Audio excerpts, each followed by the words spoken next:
इस वीडियो में हम लोग दृष्टि मैगजीन के इंटरनेशनल करंट अफेयर्स करेंगे और ये इंटरनेशनल करंट अफेयर्स सीरीज का सेकंड पार्ट है। इससे पहले हम लोग दृष्टि मैगजीन के नेशनल करंट अफेयर्स कवर कर चुके हैं और यूपी करंट अफेयर्स भी कवर कर चुके हैं। So let's start. पहला इसमें वर्ल्ड इन्वेस्टमेंट रिपोर्ट 2022। ये कौन पब्लिश करता है? United Nations conference on trade and development. And more facts about it. This report focuses on FDI at regional level, country level, and as per this investment report, the top two sourcing nations in FDI inflows in India, first is Singapore, second is USA, and the third is Mauritius. Generally ये data change होता रहता है तो हमें Singapore और Mauritius में confusion होता है, but as per the latest data the top most country for this FDI inflow in India is Singapore, second is USA, and the third is Mauritius. Now, if we see some facts about this UNCTAD, this body of this organization was established in 1964 और इसका headquarter कहाँ पे है? Geneva, Switzerland. Now अब India के बारे में देखते हैं। अगर हम इंडिया की रैंकिंग देखें, FDI means globally if we see the ranking of India in FDI, it has improved one position and reach to the 7th rank. So as per the latest data इसकी rank कितनी है? 7th। और हमारे India में सबसे ज़्यादा FDI कहाँ पे आता है? Karnataka and then Maharashtra. हमारे इंडिया में सबसे ज़्यादा एफडीआई कहाँ पे है? Karnataka and then Maharashtra. ये परसेंट इतना इंपॉर्टेंट नहीं है, but you must know this that कि इंडिया में सबसे ज़्यादा कहाँ पे आता है FDI. And the top 5 sectors receiving the highest FDI inflows. अब सेक्टर्स भी इंपॉर्टेंट है, मीन्स आपको एक बार रीडिंग ले लेनी चाहिए। जैसे computer, software and hardware, then we have this service sector, then automobile and this trading and construction. So next है यहाँ पे global terrorism index 2022। Now this report, ये कौन पब्लिश करता है? It's published by institute for economics and peace, institute for economics and peace, IEP. So this global terrorism index, it basically measures the impact of terrorism across this 163 countries. Now as this index is covering 163 countries, means it's representing 99.7% of the world population. So हमें approximately पूरे global का data, पूरे world का data यहाँ पे पता चल सकता है. So as per this data, we'll see it later, okay? ये publish कब से हो रहा है global terrorism index? 2000 से.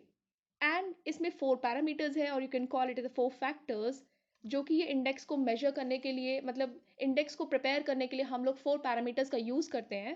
पहला इसमें नंबर ऑफ टेररिस्ट इंसिडेंट्स, कितने टेररिस्ट इंसिडेंट्स हुए हैं किसी कंट्री में, तभी तो हम लोग यहाँ पे रैंकिंग प्रोवाइड करेंगे। तो पहला इसमें number of terrorist incidents which took place, then number of fatalities caused by the terrorist, then this number of injuries and number of hostages. तो ये 4 फैक्टर्स हैं, इस इंडेक्स को प्रिपेयर करने में 4 फैक्टर्स का यूज़ किया जाता है। Now if we see the highlights of this terrorism index, the number of deaths fell in 2021 and number of attacks increased in 2021, means number of deaths fell but attacks increased, and that's why 17%. Now ये जो index है ये major करता है the impact of terrorism and उस basis पे ranking provide करता है। तो यहाँ पे highest impact of terrorism means इस इंडेक्स में जो फर्स्ट रैंक मिली है, किसे मिली है? अफगानिस्तान को, and then second is Iraq, and then is Somalia. So इस terrorism index means which measures the impact of terrorism, उसमें फर्स्ट है Afghanistan, second is Iraq and third is Somalia. But the largest increase in terrorism, so जब हम लोग largest increase, or we can say if we measure the increase or the decrease in any of the parameter, we consider the previous year data. So here also if we see here the largest increase in terrorism, so we are basically taking the last year जो भी हमारा data था उसके according हम लोग measure कर रहे हैं। तो सबसे ज़्यादा increase कहाँ पे हुआ? that's Myanmar. But highest as per this ranking, or we can say as per this index, the first is Afghanistan. So largest increase in Myanmar, but the highest impact, or we can say the first rank as per this index, is Afghanistan. And lowest is in USA since 2012. So 2012 से सबसे कम impact USA में रहा है और पिछले 3 सालों से सबसे ज़्यादा impact अफगानिस्तान में रहा है। एंड इंडिया का देखें यहाँ पे रैंकिंग, तो यहाँ पे है 12 एंड पाकिस्तान 10.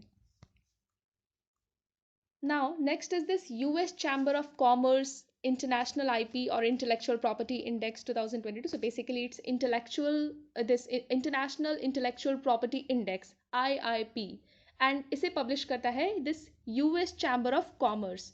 एंड ये जो इंटरनेशनल आईपी इंडेक्स है और intellectual property index, it's the 10th edition. Now इस बार ये 55 इकोनॉमीज को कवर कर रहा है, including Ghana and Honduras for the first time in this 10th edition. So पहली बार है कि हम लोग दो न्यू इकोनॉमीज को यहाँ पे इंक्लूड कर रहे हैं। And as per this index, IP index, International Intellectual Property Index, the first rank is held by US and the second UK. India की रैंकिंग कितनी है? वैसे ही 55 इकोनॉमीज को ही मेजर कर रहा है, जिसमें इंडिया की रैंकिंग है 43, सो 43 आउट ऑफ 55। एंड इसका जो परफॉर्मेंस है पिछले रिपोर्ट से ये इम्प्रूव किया है। सो मीन्स ये आपको अगर परसेंट नहीं पता है तो at least you must know that whether it has increased, decreased, improved और not. So improved its overall IP score from 38.4% to 38.6%। आपको ये पता चाहिए कि पिछले वाले से improve हुआ है इसका score। Now next is this Indian Antarctic Act 2022। This act is applicable to person, vessel and aircraft which is a part of Indian expedition to Antarctic। So हमारे मीन्स इंडिया से कोई भी एक्सपेडिशन भेजा जा रहा है, मीन्स किसी को भी भेजा जा रहा है, whether it's the person, vessel, aircraft, ये एक्ट सब पे अप्लाई होता है। एंड इसका एम क्या है, we can say the objective and aim to ensure the demilitarization of that region. अभी बेसिकली वहाँ पे किस चीज़ के लिए प्रमोट कर रहे हैं कि stop mining activities and stop illegal activities there in this Antarctic region. So along with that mining and along with the curbing of this mining and illegal activities, we must ensure the demilitarization of that region. And in this regard, we have this Indian Antarctic Act, which is applicable to person, vessel, aircraft, whatever is sent to the Antarctica as a part of Indian expedition. Then next, this act also proposed to set up this Indian Antarctic Authority, IAA. Then next is this G20 Summit 2022। अभी India ने इसकी presidentship hold करी है this 2023 से, means ये जो अभी summit हुआ था वहाँ से ही ये प्रेसिडेंटशिप इंडिया को ट्रांसफ़र हो गई थी। सो ये जो 17th G20 समिट है वो तो इंडोनेशिया ने इसकी प्रेसिडेंसी होल्ड करी थी, बट अभी 18th समिट वो इंडिया होल्ड कर रही है 2023 का। एंड ये लास्ट ईयर का थीम है, अभी का नहीं है थीम। ये जो G20 समिट हुआ था 2022 में, it was recover together recover stronger. Now ये बाली में हुआ था, तो वहाँ से जो डेक्लरेशन निकलेगा उसका नाम क्या है? Bali declaration. If we see this Bali leaders declaration, इसमें क्या बोला गया है? इस जो भी ये समिट हुआ था वहाँ पे most of the members they strongly condemned this Russian aggression in the Ukraine. Most of the members, not all the members. So ये टर्म्स आपको याद रखने हैं। देन ये भी बोला गया, means they all agreed that today's era is not a war, we must ensure peace etcetera.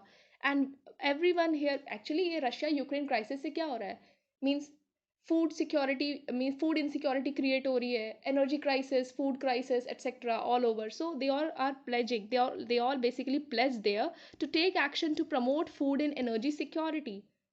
सो इसका नीड है कि हम लोग फूड एनर्जी सिक्योरिटी पे, मतलब ऐसी क्राइसिस अगर हो तो हम कोलैबोरेट कर सकें, हम टैकल कर सकें ऐसे क्राइसिस में।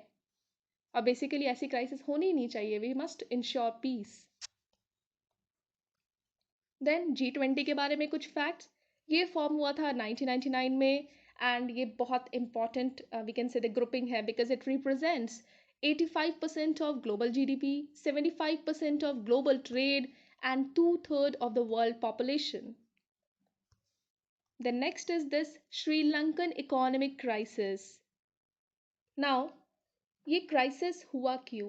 This crisis basically took place because of multiple reasons, but हम लोग यहाँ पे थोड़े ही डिस्कस करेंगे एक्चुअली हुआ क्या है। फाइन, मतलब काफ़ी सारे रीज़न की वजह से उनका जो फॉरेक्स रिजर्व था वो ख़त्म हो गया था, तो there was depletion in this foreign exchange and economic mismanagement.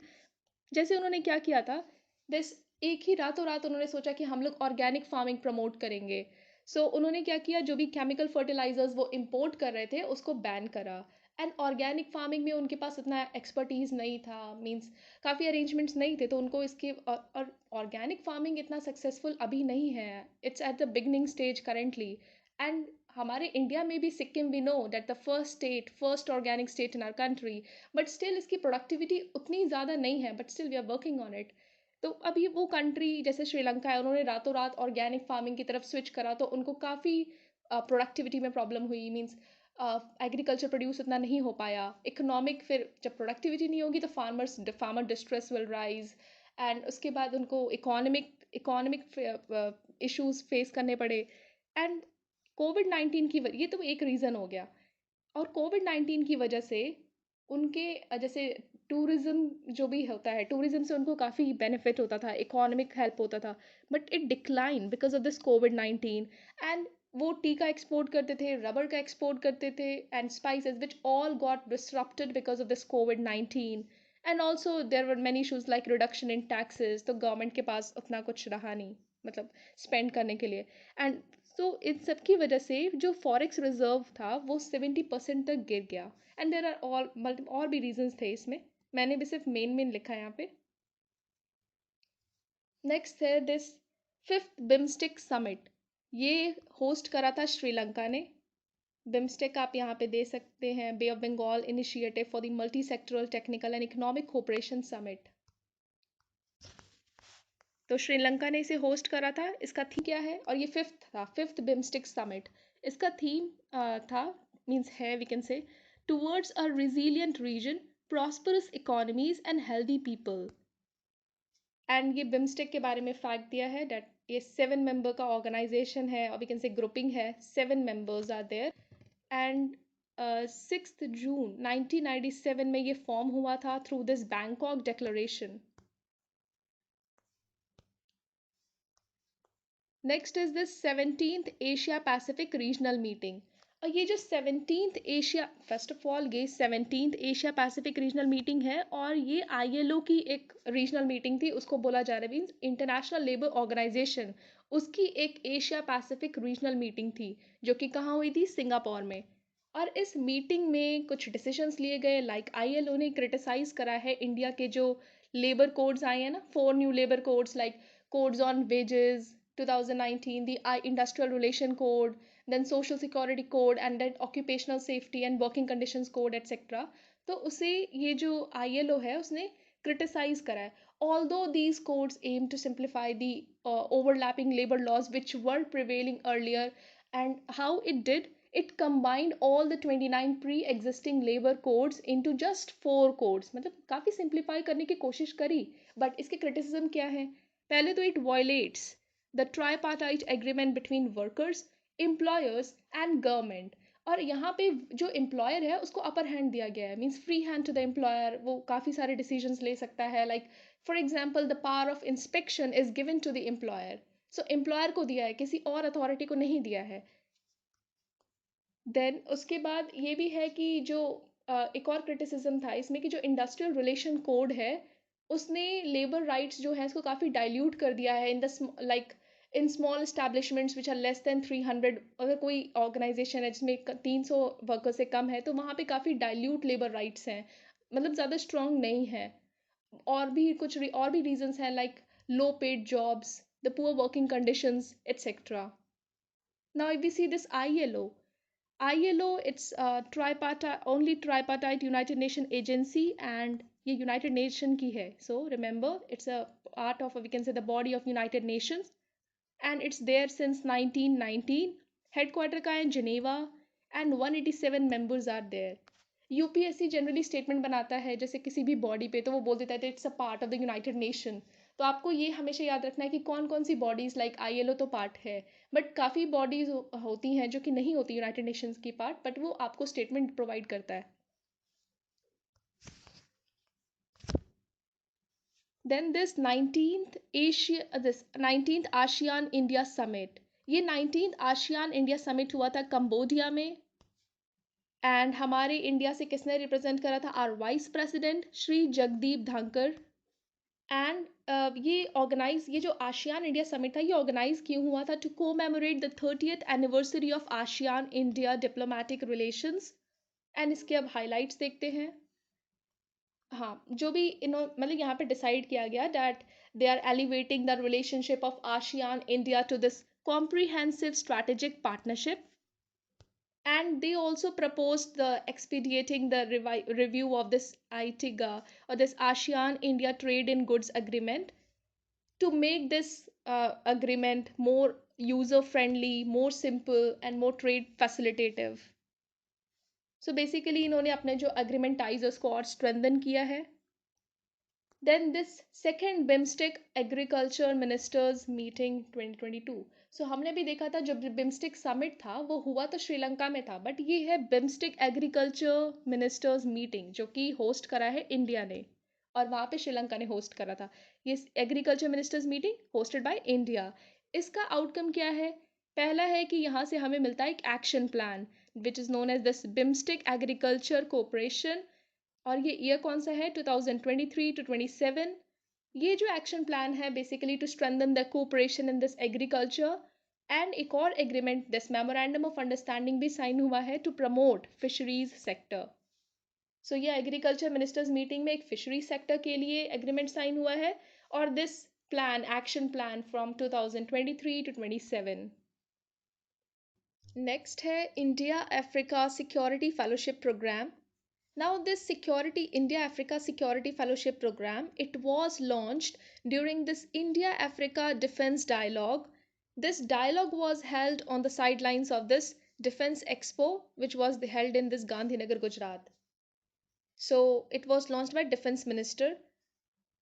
If we see what's there in fellowship, this India Africa Security Fellowship, it will give opportunities to the African scholars to do research and the defense on this defense and security issues in India. And ये कहाँ, मतलब कौन organise करेगा इसको, means which institute will host this fellowship? It's this Manohar Parrikar institute for defence studies and analysis. And ये जो training इसमें provide होगी, it will be of this 1 to 3 months, and stipend भी दिया जाएगा इसमें. अब ये जो दिस डिफेंस डायलॉग हुआ था इंडिया अफ्रीका, जहाँ पे ये इस प्रोग्राम फेलोशिप को लॉन्च करा गया है, इस डिफेंस डायलॉग का थीम क्या है? Adopting strategy for synergizing and strengthening defense and security cooperation. Next है ग्लोबल पार्टनरशिप ऑन AI. अभी इंडिया ने इसकी प्रेसिडेंटशिप एज्यूम करी है from this 21 November 2022. From which country? France. इसका थर्ड एडिशन था ये, जब ये प्रेसिडेंटशिप ट्रांसफ़र हुई. कहाँ पे हुआ था? टोक्यो में. एंड हमारे इंडिया से रिप्रेजेंट करा था Shri Rajiv Chandrashekhar. Now some facts about this global partnership on AI. There are 25 members in it, and India is also the member of this global partnership on AI, and India joined in 2020 as a founding member. And अब इसकी presidentship hold कर रहा है India. RAISE.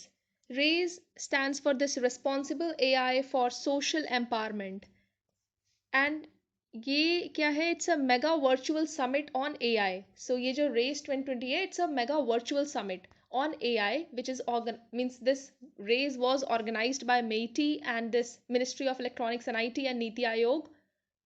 बस इतना ही fact था इसमें. ये रेस 2020 किसने लॉन्च, मीन्स ये वर्चुअल समिट किसने ऑर्गेनाइज किया था? Ministry of electronics and IT and this NITI Aayog. Now next है हमारे पास this IPRD, Indo Pacific regional dialogue 2022. This dialogue is the fourth edition. First of all you must know this कि ये fourth edition था, हुआ था न्यू दिल्ली में.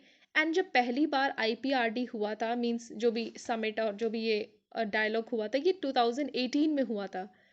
This IPRD, Indo Pacific regional dialogue, is the apex level global dialogue on this maritime strategy held by Indian navy annually. If we see the aim, to deal with the geopolitical situation in the Indo-Pacific region. Theme क्या है? Operationalizing the Indo-Pacific Oceans Initiative. Next is this Global Food Security Platform. This Global Food Security Platform was launched by IFC, International Finance Corporation. इसका aim और objective क्या है? To support the private sector. So यहाँ पे private sector को support दिया जाएगा, strengthen किया जाएगा, so that they get involved in the sustainable production and delivery of food stocks to countries which are affected by this food instability or food insecurity. सो हम लोग यहाँ पे प्राइवेट सेक्टर को सपोर्ट करेंगे कि वो सस्टेनेबल प्रोडक्शन में involve हो सके, या फिर अगर कहीं पे फूड क्राइसिस हो रही है किसी कंट्री में, तो वहाँ पे हम फूड सप्लाई करा सके. and it's a $6 billion financing facility to strengthen the private sector's ability. Now ये लॉन्च किसने किया है? इंटरनेशनल फाइनेंस कॉरपोरेशन ने। तो इसके बारे में जानते हैं कि it was established in 1956. It's a private sector arm of World Bank. So it's not the part of United Nations. Again, it's a private sector arm of World Bank, member of the World Bank Group, and इसका headquarter है Washington DC. So ये global food security platform किस लिए है? To support the private sector to meet the food insecurities in different countries if it arises. The next is this Indo Pacific economic framework. ये पहली बार अभी इसका in person meeting हुआ था। कहाँ पे? लॉस एंजल्स में। And this was launched by US. अब ये जो IPEF है ये 23 मई 2022 को US and other partner countries of this Indo Pacific region उन्होंने लॉन्च करा था। कहाँ पे? टोक्यो जापान में। Indo Pacific economic framework. And इसमें अभी 14 मेंबर्स हैं and India is also the part of this grouping. And ये बेसिकली 4 पिलर्स पे काम करता है। Means first of all you must remember it's not a free trade agreement. ये Indo Pacific countries and USA के बीच में एक इकोनॉमिक फ्रेमवर्क ज़रूर है, but it's not a free trade agreement, but it allows the member countries, the 14 members, to negotiate the different parts which are there in it. Means जिस ये there are basically 4 pillars ना, so these countries they can negotiate at any of the parts they want to, okay, like trade, supply chain resilience, clean energy and this decarbonization, taxes and anti-corruption measures. India का क्या stand है? India agreed on all the 3 factors but not in this trade. So India सबके लिए agree कर गया but this trade के लिए नहीं, क्योंकि काफ़ी फिर डंपिंग होने लगती है हमारे कंट्री में एंड हमारी कंट्री को ही लॉस होता है इससे। देन इंडिया UAE का एक 14th समिट हुआ था। सो ये 14th joint commission, it was the 14th joint commission. कहाँ पे हुआ था? UAE में, Abu Dhabi. And it was को चेयर्ड बाय बोथ, बिकॉज ये इंडिया और UAE का एक है, तो हमारे इंडिया से रिप्रेजेंट करा था S. जयशंकर जी, और वहाँ से HH शेख अब्दुल्ला बिन जायद, जो भी आप देख सकते हैं। If we see the highlights of this joint commission, तो दोनों कंट्री ने डिसाइड करा है कि वो जो भी बायलेटरल ट्रेड है इंडिया और UAE के बीच में उसको $100 बिलियन तक ले जाएंगे in the next 5 years। And एक MOU भी साइन हुआ between this wild life institute of India and international fund for this houbara conservation. ये हावोरा कंजर्वेशन बेसिकली यहाँ पे great Indian bustard and lesser florican, इनको प्रिजर्व और इनको conserve करने की बात कर रहे हैं। If we see this status of this great Indian bustard, ये हमारे वाइल्ड लाइफ प्रोटेक्शन एक्ट 1972 में शेड्यूल 1 में मेंशन है। उसके बाद ये जो साइट्स है उसके अपेंडिक्स 1 में भी मेंशनड है। एंड ये क्रिटिकली इंडेंजर्ड स्टेटस है इसका IUCN का, और ये कन्वेंशन और माइग्रेटरी स्पीशीज़ में भी लिस्टेड है। और लेसर फ्लोरिकन का देखें तो ये भी शेड्यूल 1 में मेंशन है। एंड इसकी स्पेशलिटी क्या है? That this lesser florican is endemic to this Indian subcontinent. Now if we see the, अब हमने wild life institute of India की बात करिए तो उसके बारे में कुछ fact, that it was established in 1982 as an attached office, लेकिन बाद में 1986 में इसे इंडिपेंडेंट बना डिक्लेयर कर दिया गया था। एंड कहाँ पे लोकेटेड है? देहरादून इन उत्तराखंड, मीन्स उत्तराखंड में। Then this last India Bangladesh bilateral meet, ये हुआ था इंडिया और बांग्लादेश का bilateral meeting. First of all some facts about it, और इस मीटिंग में क्या हुआ वो भी देखेंगे। पहले जो इंडिया है वो बांग्लादेश का सेकंड लार्जेस्ट ट्रेडिंग पार्टनर है। एंड दोनों कंट्री के बीच में ये जो बायलेटरल मीट हुई थी इसमें 7 एग्रीमेंट्स साइन किए गए डिफरेंट सेक्टर्स में। एंड ये भी बोला गया है कि they will improve their bilateral trade, the regional connectivity. And यहाँ पे BBIN, this Bangladesh, Bhutan, India and Nepal, this motor vehicle agreement, इसको जल्दी से जल्दी ऑपरेशनलाइज करने की बात करी गई है ताकि हम लोग अपनी कनेक्टिविटी को बूस्ट कर सकें और ट्रेड को इंक्रीज कर सकें। एंड इस वीडियो के बाद हमारी इंटरनेशनल करंट अफेयर्स के लिए एक और वीडियो आएगी। एंड आफ्टर दैट हम लोग दृष्टि मैगजीन की इंटरनेशनल सेक्शन भी कंप्लीट कर लेंगे। And earlier I decided to end here because of some reasons, means I am not getting time, hope you understand, but as many people are insisting, so मैंने decide करा है कि मैं इस magazine का इन्वायरमेंट सेक्शन भी complete कर दूंगी। थोड़ा सा टाइम लगेगा एंड आप लोगों को सिर्फ 2 सेक्शन है जो खुद से करने होंगे, economics and science and tech. बाकी पूरी मैगजीन कंप्लीट हो गई है। And if you find this video helpful, means I'm not asking you to comment here, but you can hit the like button and show your support by subscribing the channel. At least आप like करेंगे तो मुझे पता चलेगा ना कि आप लोगों को अच्छा लगा है। It will hardly take few seconds, okay? Thank you.